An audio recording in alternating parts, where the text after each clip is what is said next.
Bonica, a deusa da liberdade, aparece, Girly Bonnie se transforma no futuro em que ela se torna o próprio deus do sol Nika, e agora temos dois Nikas numa moto querendo roubar a comida dos Gorosei. Mas será que o Oda perdeu a mão criando uma fruta tão roubada assim? Será que essa fruta realmente pode emular literalmente qualquer Akuma no Mi? Fica até o final do vídeo, porque é sobre isso que a gente vai discutir nessa análise completaça do capítulo 1118 do mangá de One Piece. Antes da gente começar, você já sabe, já emula a forma de Nika, você também estoura o botão do like. Se você ainda não for inscrito, vem fazer parte do meu bando se inscrevendo aí embaixo e ativando o sininho, que toda semana tem vídeo novo sobre o universo de One Piece.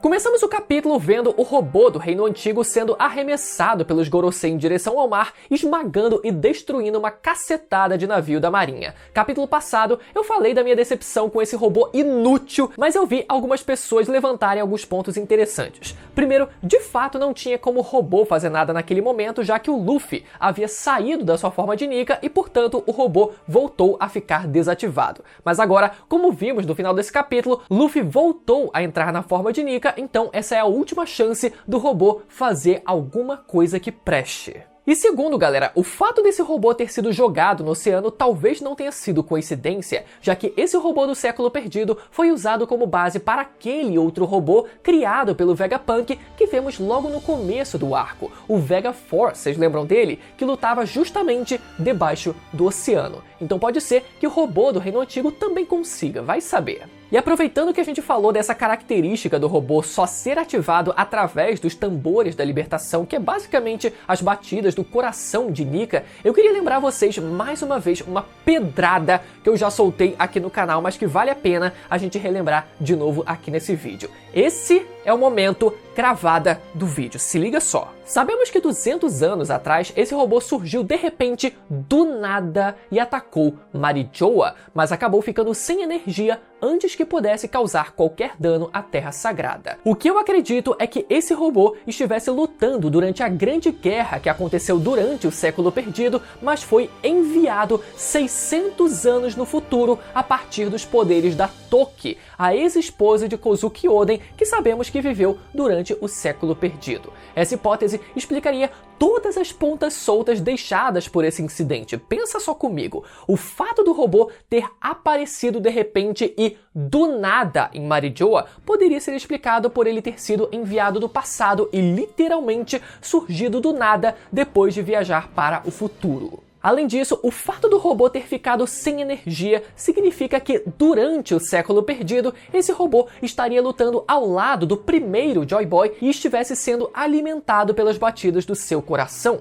Mas como ele viajou para um futuro em que Joy Boy não existia mais, naturalmente ele acabou ficando sem energia logo após ter viajado para aquele futuro. Não só isso, mas essa hipótese também seria uma prova de que a Grande Guerra do Século Perdido se passou exatamente no local onde os atuais deuses desse mundo vivem hoje em dia, a Terra Sagrada de Marijoa. Isso porque sabemos que os poderes da Toki enviam uma pessoa para o futuro, mas a localização onde eles se encontram permanece a mesma, ou seja, se o robô estava participando da guerra em Marijoa, depois que ele fosse enviado para o futuro, ele também apareceria em Marijoa. Da mesma forma, inclusive, que os samurais de Wano foram enviados 20 anos no futuro e surgiram no mesmo lugar onde eles se encontravam antes. Porra!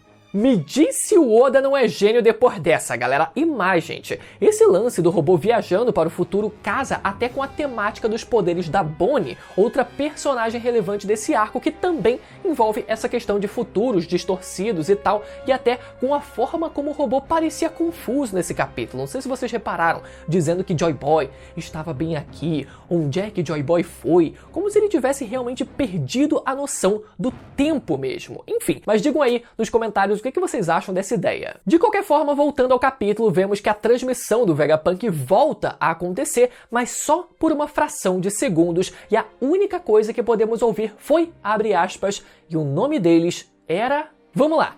Primeiro que essa frase definitivamente não é uma continuação direta da frase que foi cortada por ele, né, no caso, dita por ele no capítulo passado. Então é como se a gravação tivesse continuado rodando, mas sem ser transmitida. Mas vamos tentar entender o que diabos o Vegapunk pretendia dizer. Capítulo passado, o Vegapunk direcionou o final da sua mensagem para aqueles com o sobrenome D espalhados ao redor do mundo e termina dizendo que, abre aspas, entre ele existe um, fecha aspas, e a transmissão é cortada.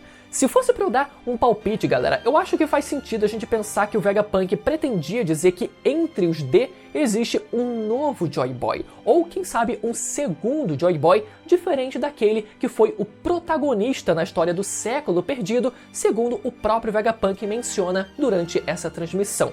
E faz sentido a gente pensar nisso, já que o próprio Vegapunk reconhecia o Luffy como sendo essa pessoa, depois que o Luffy despertou a sua fruta em Wano. Agora, caso essa fosse a mensagem do Vegapunk, que entre aqueles com o sobrenome D existe um novo Joy Boy, isso não teria qualquer impacto pra gente aqui fora, já que a gente já sabe, né? A gente já tem essa informação. Mas ainda assim, seria algo que mexeria com a estrutura do mundo dentro do mundo de One Piece. Afinal, se a gente lembrar que o King acreditava que o Kaido pudesse ser Joy Boy, pelo visto, não é um senso comum ao redor do mundo que Joy Boy fosse alguém com o sobrenome D. Agora, o que essa informação realmente mudaria na perspectiva ao redor do mundo? Bom, caso o Vegapunk não deixasse claro que esse novo Joy Boy se trataria do Luffy, isso poderia muito bem fomentar uma disputa ainda maior por parte do Barba Negra, que passaria a acreditar que talvez ele próprio pudesse ser essa pessoa. Mas de forma geral, isso poderia fazer com que as pessoas ao redor do mundo vissem na figura de Joy Boy, no caso o Luffy, um motivo para se levantarem contra o governo mundial ao redor do mundo, iniciando assim uma série de conflitos ao redor do mundo inteiro. Já sobre a fala do Vegapunk nesse capítulo dessa semana, vemos ele dizer essas exatas palavras, abre aspas, e o nome deles era, fecha aspas. O que nesse caso pode ser que se refira ao significado do nome dos D que ele pretendia revelar. No caso, o nome deles era X ou Y, enfim, né? O nome deles era Dom, como eu gosto de acreditar, mas enfim. Agora, a minha visão, de forma geral, sobre a revelação do Vegapunk como um todo continua basicamente a mesma que eu falei com vocês semana passada. A grande bomba foi realmente aquilo que ele conta logo no começo da transmissão sobre, né, o grande dilúvio do mundo, e o resto foram mais detalhes mesmo que complementam essa ideia principal. Particularmente, galera, apesar da gente poder supor que a mensagem do Vegapunk seria realmente cortada no final, eu ainda gostaria de ter visto o Vegapunk terminando o que o Professor Clover começou lá em Ohara, que se trata da revelação do nome do grande reino antigo, já que o Vegapunk foi aquele que herdou na prática a vontade do seu velho amigo, e seria muito poético se o Vegapunk conseguisse terminar aquela frase censurada pelo governo durante o incidente de Ohara, que inclusive, né, faz um paralelo direto com esse arco de Egghead também, né, com o governo tendo ativado um Buster Call. E isso seria interessante porque seria tanto uma revelação que impactaria as pessoas de dentro do mangá, como também a gente aqui de fora como leitor, já que a gente ainda não sabe o verdadeiro nome do reino antigo. Mas enfim, né, vai saber se o robozão não volta para a superfície capítulo que vem e a gente tem essa revelação ainda, ou pelo menos o finalzinho, né, o finalzinho do discurso do Vegapunk, mesmo que termine com a transmissão tendo sido, né, picotada ali no final, mas pelo menos a gente teria mais alguma coisa, né? Quem sabe até para gerar uma certa dúvida nas pessoas ao redor do mundo, ou fique algo meio em aberto, né, a mais de uma possível interpretação, caso essa parte final da mensagem, né, como a gente viu, acabe sendo picotada e possivelmente mal interpretada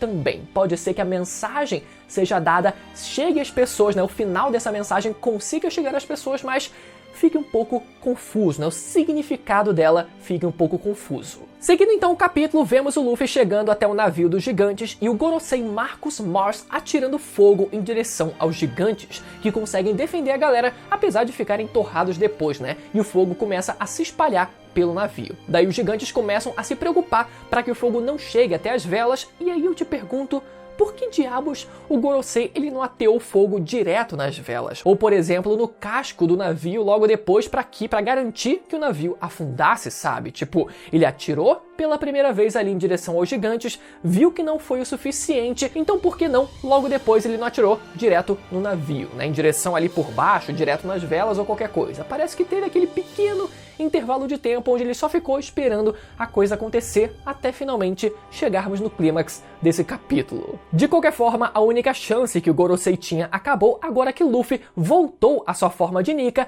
e junto dele também Jory Bonnie, que testemunhou a existência de Nika e agora é capaz de emular a sua forma também. E agora são 2 Nikas numa moto indo assaltar a carne dos Gorosei. Vamos lá, galera. Essa última página gerou bastante discussão, então vamos falar melhor sobre isso agora. Vamos lá. O fato da Bonnie conseguir emular os poderes de Nika já vinha sendo debatido há algum tempo, e eu acho até que foi uma estratégia muito boa do Oda em ir revelando os poderes da Bonnie aos poucos, para que a gente não tivesse um choque muito grande quando ela assumisse uma forma idêntica à de Nika, como a gente viu nesse capítulo. É só a gente lembrar que primeiro, lá no começo do arco, a Bonnie apresentou pra gente a habilidade conceitual do futuro distorcido, onde ela conseguia ficar mais musculosa e inflada e até transformar os outros em diferentes versões dos seus respectivos futuros alternativos. Segundo, mais adiante vemos a Bonnie conseguir emular um futuro alternativo onde ela fosse parecida com Nika, e nessa hora temos a cena dela inflando e contraindo seu punho para dentro do braço para dar aquele socão. E agora temos a Bonnie de fato assumindo uma aparência 100% fidedigna à de Nika, e sabe-se lá Deus o que ela vai ser capaz de fazer com esse poder. Ou seja, galera, o Oda ele foi gradualmente acostumando a gente ao longo desse arco com a ideia da Bonnie fazer o que o Oda queria que ela fizesse, que era imitar a forma de Nika. Claro que talvez ele não tivesse pensado, né, não tenha pensado nesse conceito inicialmente, mas no fim ele decidiu expandir o conceito dessa fruta nesse arco, e para isso ele precisava fazer com que a gente se acostumasse aos poucos com essa ideia. Agora, a pergunta que fica é: qual o limite da fruta da Bonnie? Será que essa realmente é a fruta mais quebrada de One Piece? Bom, segundo o próprio Gorosei Saturno, a fruta da Bonnie é limitada pela própria noção da realidade. Quanto mais se tem conhecimento da realidade, menos futuros são possíveis de serem imaginados. Para efeito prático, basta a gente imaginar uma criança que acredita que pode tentar mover um objeto com a mente, tentar voar, se teletransportar, se transformar num Super Saiyajin e por aí vai. Ou seja, um poder desse na mão de uma criança fornece uma série de possibilidades, mas quanto mais velha a pessoa se torna, mais a realidade vai batendo a porta e ela vai percebendo que nada disso era possível no fim das contas. Só que no caso da Bonnie, mesmo ela ficando mais velha e amadurecendo com o tempo, foi só agora nesse arco que ela testemunhou que a figura de Nika, que a existência de Nika é real, e que esse alguém é o próprio Luffy. Então, se ela voltou a acreditar em Nika, ela também será capaz de emular o seu futuro dessa forma. Não só isso, mas a fruta da Bonnie é a representação exata da teoria do Vegapunk sobre a origem das Akuma no Mi. Vegapunk concluiu que toda Akuma no Mi é uma possibilidade para a evolução humana que alguém desejou. Ou seja, e se eu pudesse fazer isso? E se eu pudesse ser daquele jeito? Todos esses poderes representam as várias ramificações do futuro da humanidade. Claro que, galera, como eu falei, apesar de tudo isso ter sido muito bem encaixado nesse arco, eu não acho que esse foi um conceito pensado desde a criação da personagem lá em Sabaody, né? Tanto que o próprio Oda, ele já disse que criou os personagens dentro de uma semana, se eu não me engano, foram tipo 2 dias, que ele, ou em um dia, foi um negócio assim, extremamente corrido, então foi algo muito rápido e naturalmente, né, as coisas elas vão se ajustando pelo caminho. Inclusive, né, ele já trocou alguns papéis de relevância entre o Kid e o Law, e assim ele vai ajustando com o tempo. Então eu também reconheço que a Bonnie assumir a forma de Nika é algo meio bizarro, né, mas ao mesmo tempo One Piece é um universo que permite coisas muito bizarras sim a esse ponto. Agora, outra pergunta que fica é: será que a Bonnie vai ser tão forte quanto o Luffy na sua forma de Nika? Nesse caso, eu acredito que não. Até porque a própria Bonnie não deve acreditar nisso. Ela sabe que não é tão forte para emular um futuro onde ela seja tão forte quanto Nika. Então isso por si só já é uma limitação do próprio conceito da fruta. Além do mais, a gente precisa considerar a própria limitação física da Bonnie. Por exemplo, cada pessoa nasce com um potencial diferente e nem todos alcançam o auge da força física do mundo de One Piece. Então, naturalmente, a Bonnie poderia nunca ser tão forte quanto um imperador, por exemplo, podendo no máximo emular as suas aparências e receber um certo boost de força, só que apenas atrelado à sua própria capacidade física original. Claro que nesse caso eu me refiro ao nível de força física em si, mas a fruta da Bonnie também pode até mesmo emular algo mítico como o Deus do Sol Nika. Então, se ela realmente acreditasse num futuro onde ela seria o pirata mais forte do mundo, talvez ela realmente conseguisse ser. Ou ainda, nesse caso, talvez ela realmente consiga emular qualquer Akuma no Mi do universo de One Piece. Bom, mas e aí? Me conta o que vocês acharam da dimensão que a fruta da Bonnie tomou aí nos comentários. Até a próxima, tchau!